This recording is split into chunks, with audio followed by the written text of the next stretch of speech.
Eu concordo. Quando eu vi o Adrielson aquecendo, na hora, na transmissão, o pessoal falou: Ué, Adrielson, o que será que vai acontecer? Na hora eu pensei: Putz, é pelo amarelo do Barbosa.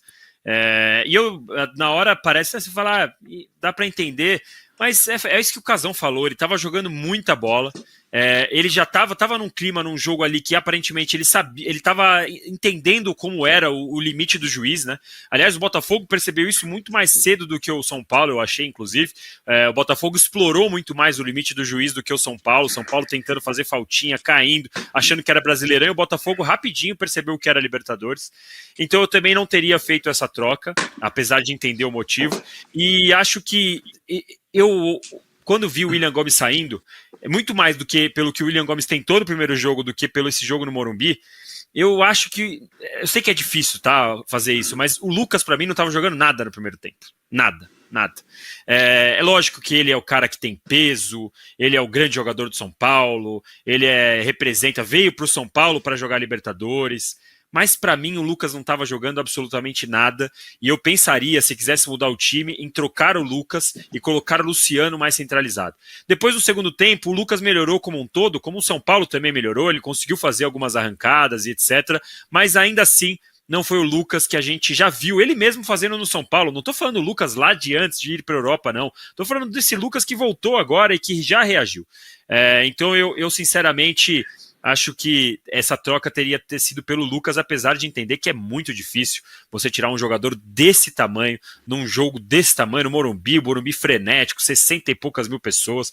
Mas para mim, o Danilo, só uma vírgula.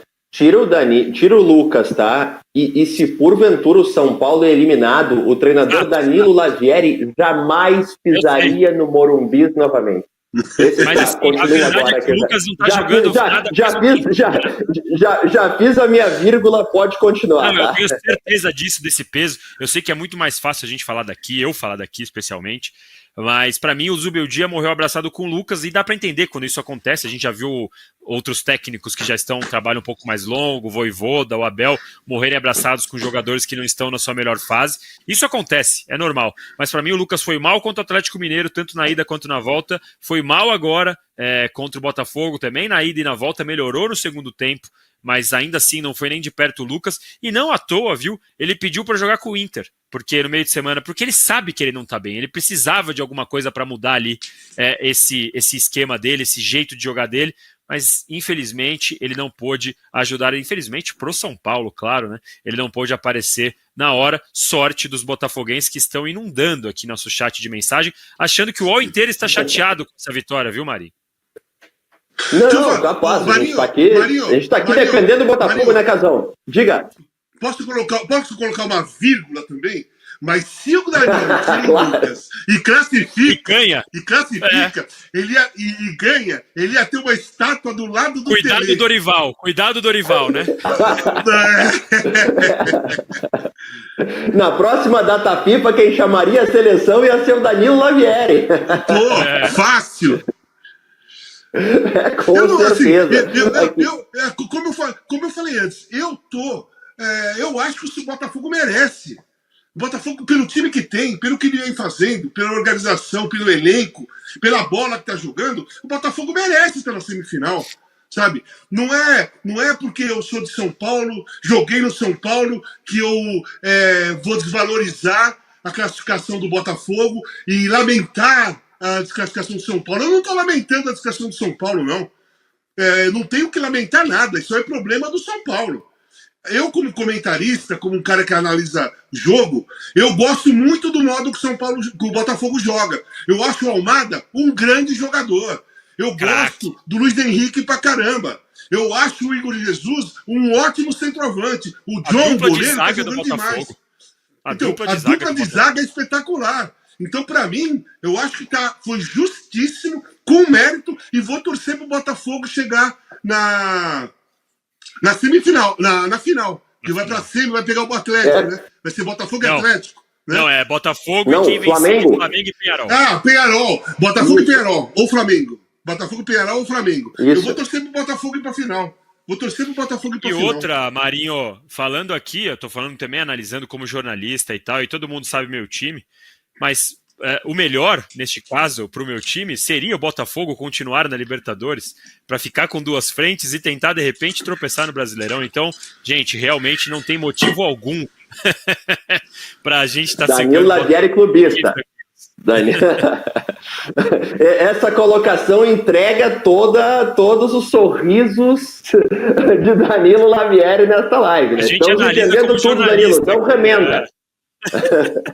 Tô brincando. Não, eu acho que cabe todos os elogios ao Botafogo. Eu sei que o torcedor do São Paulo que está nos acompanhando aqui na live é amargo, né? É horrível quando se é eliminado de qualquer competição, ainda mais uma Libertadores, ainda mais nos pênaltis da forma que foi. Mas quando o torcedor parar para analisar friamente amanhã, depois de dormir, descansar, dar uma repensada, ele vai perceber que o time do Botafogo, ele melhorou a classificação, fez por merecer. Tanto no jogo de ida, que no primeiro tempo absurdo, né, Casão? Primeiro tempo absurdo no jogo de ida, assim. O Botafogo é o time do momento, cara. O Botafogo é o time do momento no futebol brasileiro. Ele está em primeiro lugar, o Palmeiras está na cola ali, porque o Palmeiras já tem uma experiência, tem o Abel tem o time na mão, todo mundo sabe o que tem que fazer, mas eu acho que o Botafogo passou o Palmeiras e o Flamengo de longe, né, pelo futebol que o Flamengo está jogando, passou o Palmeiras e o Flamengo como o time do momento, né? Por muitos anos, Palmeiras e Flamengo foram os 2 times do momento do futebol brasileiro, até da América do Sul. Eu acho que o Botafogo, no futebol brasileiro, já é o time do momento. E está se encaixando nesse buraco aí também na América do Sul. Então não é demérito nenhum para o São Paulo ser eliminado. Naquele negócio de vilões, que vocês estavam falando antes, é assim, não tem como não se achar vilão, os torcedores não achar vilão, até nós mesmos, da imprensa, não olhar vilão. Sabe por quê? Porque faz parte da cultura do brasileiro. O brasileiro não tem herói. O brasileiro só tem vilão. A cultura do brasileiro é de ter vilões, não é de ter herói. Porque senão a gente falaria do Pelé todo dia, do Senna todo dia, do Guga todo dia, né, do Ronaldo todo dia, Romário, Bebé, ninguém fala. Poucas vezes se fala nos nossos heróis. A gente fica todos os dias procurando vilões, cada um na sua área, né? Nós somos jornalistas esportivos, eu sou comentarista esportivo, a gente fala dos vilões do futebol. Mas se você pegar o jornalismo político, só tem vilões da política também. Se você pegar a parte mais de entretenimento, os destaques são os vilões, ou aqueles que fazem coisas erradas. Então é uma cultura do brasileiro ficar procurando vilões e esquecer dos heróis. Então, assim, é normal que a torcida do São Paulo vai procurar vilões ali pela eliminação, mas existem os heróis, né, nessa disputa. O Botafogo não passou para a semifinal porque tinha vilões no time do São Paulo. Não, passou o Botafogo porque teve heróis ali. Como seriam heróis se o São Paulo elimina o Botafogo? Então nós temos que dar Com certeza. Mudada um pouco na nossa visão, porque, sabe, se a gente ficar a vida toda como nós ficamos, como nós estamos há muito tempo, só enxergando vilões, né? Até a gente, às vezes, não é? Você não tem uma dúvida, pô, será que eu fui bem? Será que eu não fui bem? A gente se coloca em dúvida porque a gente sempre fica com a mentalidade do vilão. Esse é o maior defeito do brasileiro.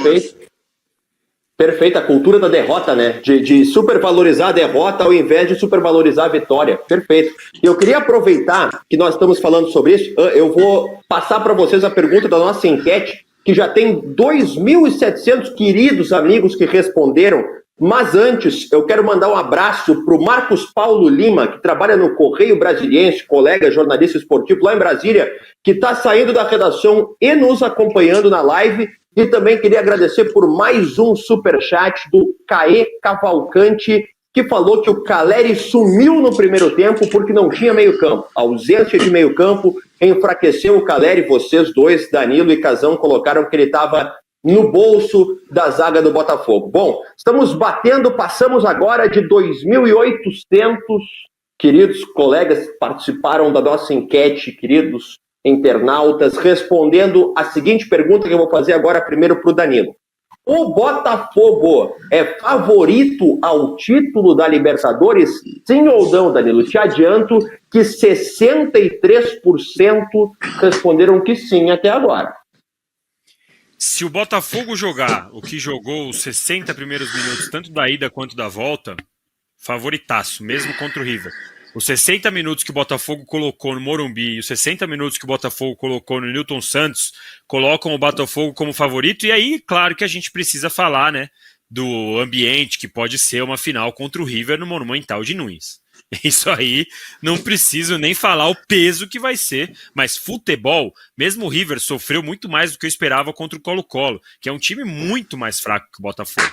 Claro que você jogar no Monumental com 90 mil pessoas vai ser um negócio de louco pro Botafogo, mas futebol, os 60 minutos que o Botafogo colocou tanto na ida quanto na volta, é realmente um futebol impressionante. O que eu insisto, o Botafogo precisa entender por que cai tanto de rendimento nesses 30 minutos finais. Se é porque não está aguentando o ritmo físico, se é porque senta numa vantagem que não existe, precisa entender. Agora, os 60 primeiros minutos do Botafogo são sempre impressionantes.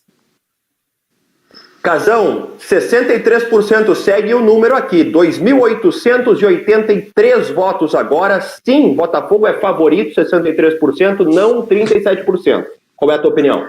Não, eu acho que o Botafogo é o melhor time dos que vão sobrar para a Libertadores. Qualquer um, entre Peñarol e Flamengo, já sobrou o River, já tem o Atlético também, e tem o Botafogo. Eu acho que o Botafogo é melhor, joga melhor, tanto que está em primeiro lugar no campeonato, tem mais time, tem um elenco mais recheado de jogadores talentosos. Para mim, o Botafogo é melhor. Mas uma final com o River, lá no Monumental de Nunes, depois de 5 anos seguidas ganhando brasileiros, depois de 2 finais no Maracanã, sabe, se o River chegar lá na final, cara, tudo vai conspirar pro River ganhar essa E tem uma outra coisa, Casão. Tudo. Se eles não vão Danilo, eles não vão ligar nem pra VAR. Se o River ganhar essa Libertadores, o classificado para o Super Mundial é nada mais, nada menos que o time do presidente da Conmebol. Durmam com essa. Tá vendo? Tem mais um detalhe. Não, Mas, tem outra, né?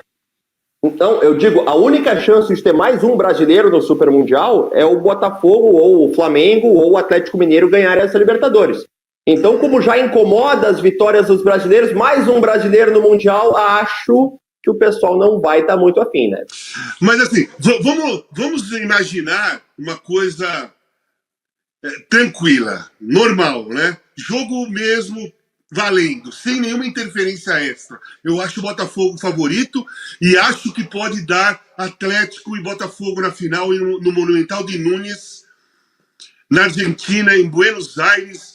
E aí eu quero ver o que vai acontecer. Porque vai ser maravilhoso. Se acontecer isso, cara, vai ser uma coisa espetacular para os planos, né? Para quem acredita em conspiração, nesse caso eu acredito, tá? Eu tô falando aqui, mas eu tô falando coisas que eu acredito mesmo.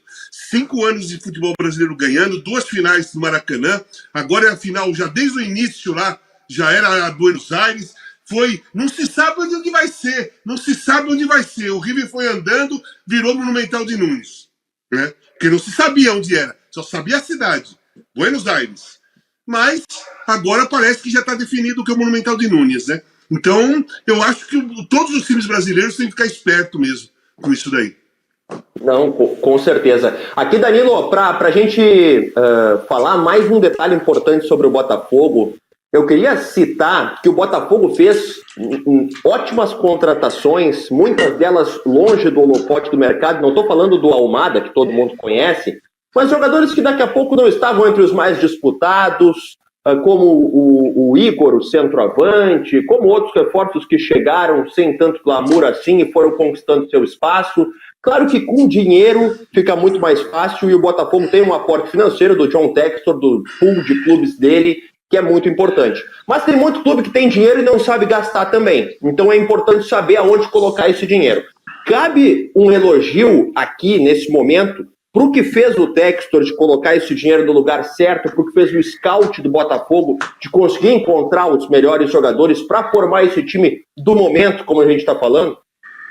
Com certeza. A minha ponderação em relação a esse tema sempre foi o fato de o tamanho do investimento em relação ao tamanho do faturamento do Botafogo. Ponto. E, dependendo da regra de fair play que você tiver, esse tipo de prática não seria aprovado. Dito isso, as contratações do Botafogo são maravilhosas. Isso nunca, em nenhum momento, deixei de falar. Almada, craque, todos os jogadores que chegaram nessa janela aqui, o Botafogo praticamente mudou em relação ao time que jogou aquele 4-3 com o Palmeiras, fizeram esse levantamento durante a Libertadores, agora que o Botafogo eliminou o Palmeiras, tinha um jogador, que era o Marlon Freitas, que estava. O resto, todos os outros foram contratados ou na janela na primeira janela do ano, ou agora nessa janela do meio do ano. A contratação dos dois laterais, Alex Telles e Vitinho. Alex Telles, jogador que até há pouco estava sendo convocado para a seleção brasileira. Vitinho, que estava na Premier League. Almada, que estava na seleção da Argentina, campeã do mundo. São contratações incríveis e que elevam demais o nível do futebol brasileiro. Isso em nenhum momento dá para negar, isso é inviável, isso seria coisa de cego falar. Então, claro, é exatamente o que você falou. Gastou muito dinheiro, é verdade, mas gastou muito dinheiro da maneira certa. Vai ser campeão? Não dá para saber. Futebol tem muitas coisas. Às vezes o time que tem super investimento tropeça. O Botafogo ficou a um pênalti de ser eliminado agora numa quartas de final contra o São Paulo, mas é realmente um time muito forte e contratações excelentes. Aliás, a gente, como um todo, a imprensa de uma forma geral, já elogia o scouting, a análise de desempenho do Botafogo desde o ano passado, com chegadas e jogadores que ninguém lembrava e que o Botafogo conseguiu ficar na ponta da tabela até a reta final. E lógico, teve a entregada histórica e tal, mas até então era um time que ninguém dava nada e agora de novo com jogadores que não estavam no radar. Não é aquela coisa que você fala, tem 4 times disputando e o Botafogo vai lá e rouba. Não, são jogadores que ninguém esperava. Então, claro, é inegável. Olha os zagueiros, né, Danilo? O Botafogo contratou muito bem.